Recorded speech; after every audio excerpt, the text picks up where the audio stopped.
Good morning, welcome back. Today we're going to be taking a look at how we can actually create a PDF of all of our code. This is especially useful for the AP Computer Science Principles Create Task, where you have to take all of your code and put it as a single PDF.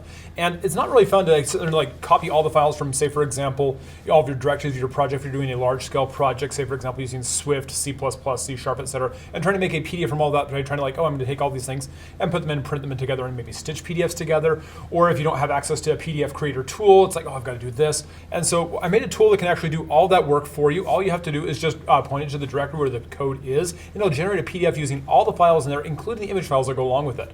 I'm working with I'm working with my creativity project where I'm doing drawing with students right here to show this. And as you can see, I did the comments right here for start use and end use, where I'm using my data structure. I have my start structure and end structure documented right there as well. And oh look, there's my start method and end method right here. So I can use those and actually get that information in there. So it's like, oh, here's how I can document that if you want to actually do that. Some teachers still might want to use that information, to show that you identify where that call is. It's no longer required to actually put inside the PDF, but it's a nice way to identify it for yourself visually. And all it takes is writing a couple comments. So it's really pretty easy.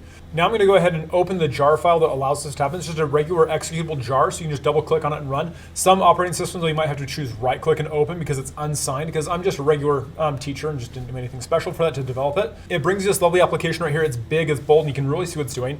Again, as you can see, it has the instructions. If you want to have those drawings on there, you can have it add those drawings to your thing so you can have that documented for it. It might be helpful, like I said, for either you as a student or possibly for you as a teacher, so you can identify, oh, here's where the students are, identify what their methods are, so you can have that in there. It's not required for the actual CSP Create Task anymore, but it does get that, so it's in there right there.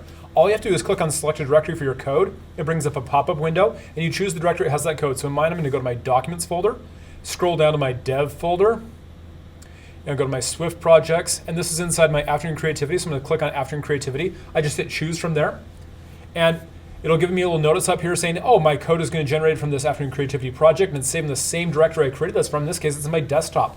So I go back to my desktop right here, and I have this version 0 create task code PDF.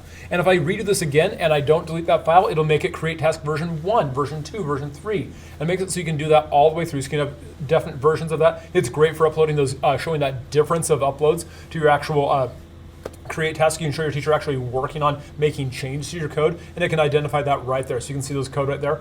And so when I double click on this to open it up, it gives you a lovely PDF. In this case, you can see it's got 43 files right here. It has a table of contents file. It gives you all the files that are inside that. So here's all the pictures and all the code files.